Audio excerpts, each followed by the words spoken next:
St. Daniel's boarding school in Kogi State was known for discipline, brilliance, and strict routine.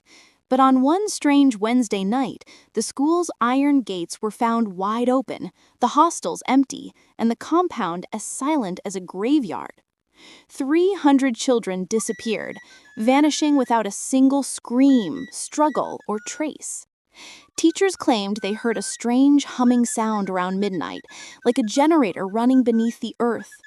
Others said they heard footsteps marching in perfect rhythm. When parents rushed in the next morning, they found only abandoned sandals, half-eaten night snacks, and a trail of chalk markings on the ground leading toward the nearby forest.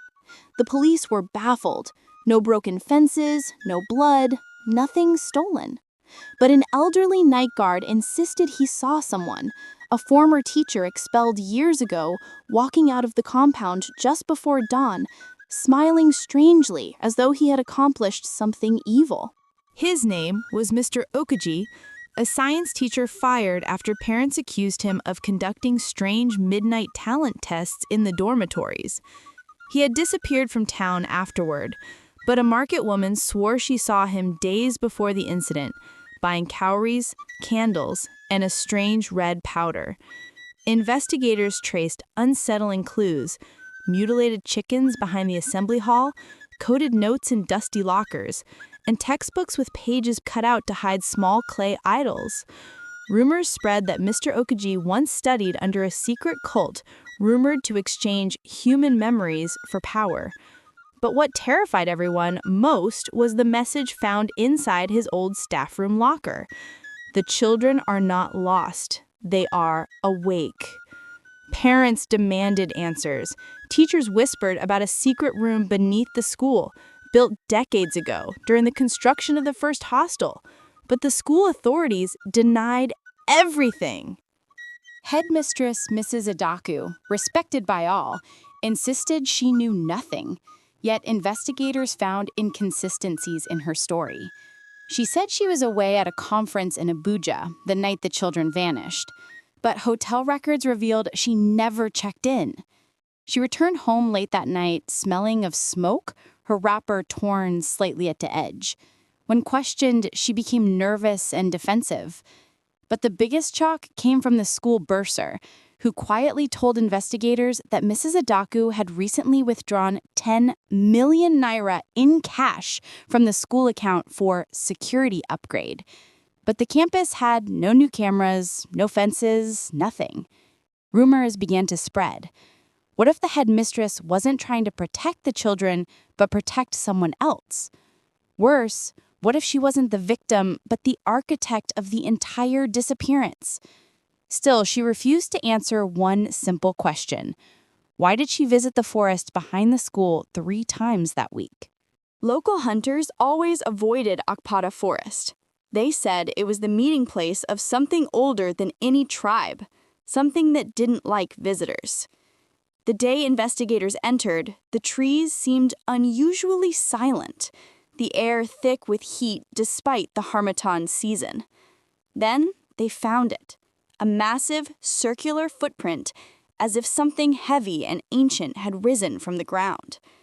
But the real horror was discovered by the villagers who joined the search. A hidden shrine covered in school uniforms, neatly folded in piles. Uniforms of the missing children. Stranger still, all the uniforms were clean, as if freshly laundered. On the shrine wall, written in charcoal, was a message: "The awakening must not fail." No one understood what it meant, but a priest who saw it fainted instantly and refused to speak for days. At that moment, everyone realized the disappearance was not a kidnapping. It was a planned ritual. Just when hope seemed lost, a girl appeared, weak, trembling, and covered in clay. Her name was Favor, a JSS2 student. She claimed she woke up inside a cold, underground room lit by blue lanterns. There were no windows, and the children were arranged in circles, chanting words they didn't understand. She said Mr. Oketsi stood at the center with a staff carved with children's names. But here was the twist. The children were not being forced. They were willingly following instructions as if hypnotized. But Favor noticed something else, something frightening. The headmistress was there too, holding a bowl of ashes. One night, during a sudden tremor underground, she escaped through a crack and crawled her way out of the forest. Before passing out, she whispered the words that changed everything. They weren't trying to harm us. They were trying to replace us. Authorities didn't understand what Favor meant until investigators discovered something horrifying in the abandoned underground hall. 300 clay figures, each shaped roughly like a child, lying in rows. Every clay figure had a small hole in the chest, like a vessel waiting to be filled. Elders from a nearby village explained an old legend.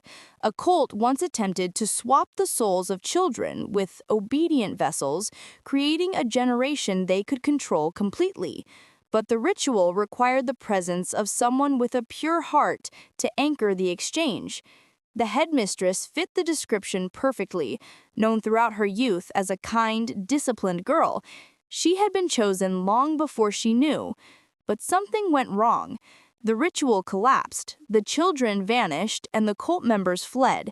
Yet the question remained: where did 300 living children go if their bodies were never found? New evidence revealed the betrayal no one expected. The headmistress and Mr. Ocasey were siblings, same father, different mothers, something they kept hidden for decades. She had expelled him years ago, not because he was dangerous, but because he threatened to expose her secret. She had once been part of the same cult. She left the Brotherhood to live a clean life, but they never forgot her. They watched her rise to become headmistress, knowing the school had been built on the ruins of their old shrine. Ocasey returned only to finish what she abandoned. But unknown to him, Mrs. Adaku struck a second deal behind the cult's back with a rival secret society, promising them the children in exchange for protection. Her betrayal triggered a war between two underground groups, and the children became the center of a spiritual tug-of-war. And in the chaos, the impossible happened. The children vanished into thin air. Police discovered a door beneath the chemistry lab sealed with cement. When they broke it open, a long staircase descended into darkness. At the bottom was a network of tunnels, with walls covered in ancient carvings depicting human figures walking into bright circles. Inside a room, they found diaries belonging to the school's founder, Father Nudubusi, who confessed he built the school over an old portal believed to trap wandering spirits. But one diary entry stood out. The portal opens only through children's innocence. Guard it. Investigators realized the cults were not trying to kill the children. They wanted to send them through the portal to another dimension where time moves differently. But the portal misfired. Instead of transporting the children, it swallowed them, sealing them outside of time. They were alive, but unreachable, at least for now. Favor began having strange dreams. In them, she saw her classmates walking in a misty world, calling her name softly. She saw floating buildings, upside-down rivers, and a bright red moon. Doctors said it was trauma. But one night, while unconscious, she began speaking in the voices of different students, boys, girls, seniors, describing where they were as though she stood among them. Her parents recorded everything. The final message made everyone shiver. "We are here. We can see you watching. Don't stop calling us."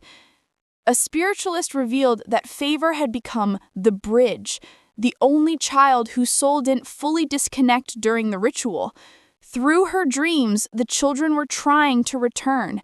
But returning required something dangerous. Someone had to reopen the portal, and not everyone would survive it. The government refused to reopen the portal, but desperate parents broke into the underground chamber with local priests, hunters, and elders. Favor led them to the center of the hall, where the carvings on the floor began to glow faintly. She raised her hands, repeating the chant she remembered before escaping. A hot wind burst through the room. Then the carvings cracked open like a mouth. One by one, children began falling out, weak, confused, terrified, but alive. All 300 returned. But here was the final twist.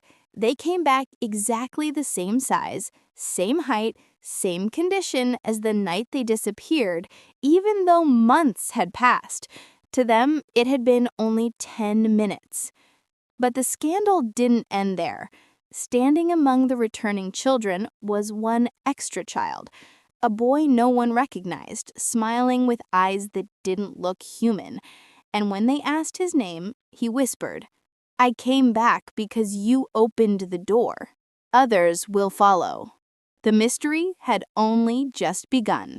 If you enjoyed this story, make sure you subscribe to African Stories and Mysteries. Every night, we bring you real African legends, shocking mysteries, and untold stories that will keep you awake. Don't miss the next episode.